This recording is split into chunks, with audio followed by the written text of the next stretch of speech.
இனிமே கண்ணை மூடிட்டு கடலை எண்ணெய் வாங்கலாம். ஏன்னா மந்த்ரா கடலை எண்ணெய் இதயத்தின் தயாரிப்பு.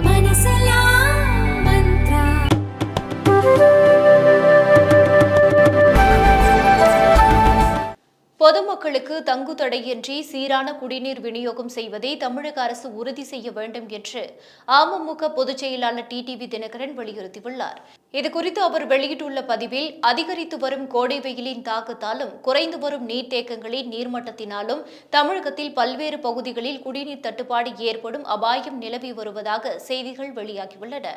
சென்னை, கோவை, மதுரை, தேனி, திருப்பூர், நீலகிரி என தமிழகத்தின் பெரும்பாலான மாவட்டங்களில் முறையான குடிநீர் விநியோகிக்கப்படாததை கண்டிக்கும் வகையில் காலி குடங்களுடன் வீதிக்கு வந்து போராடும் சூழலுக்கு பொதுமக்கள் அனைவரும் தள்ளப்பட்டனர்.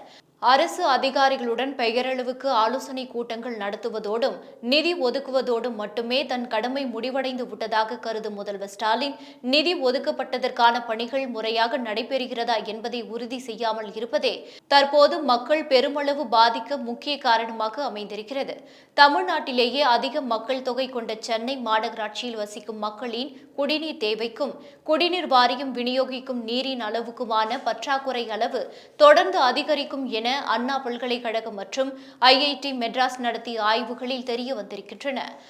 பொது குழாய்கள் மூலமாகவும் லாரிகள் மூலமாகவும் விநியோகிக்கப்படும் குடிநீர் அளவு தொடர்ந்து குறைந்து கொண்டே வருவதால் தனியார் லாரிகள் மூலம் விற்பனை செய்யப்படும் குடிநீரை குடம் ஒன்றுக்கு 15 ரூபாய் முதல் 20 ரூபாய் வரை பணம் கொடுத்து வாங்க வேண்டிய நிலை ஏற்பட்டிருப்பதாக ஏழை எளிய மக்கள் வேதனை தெரிவிக்கின்றனர்.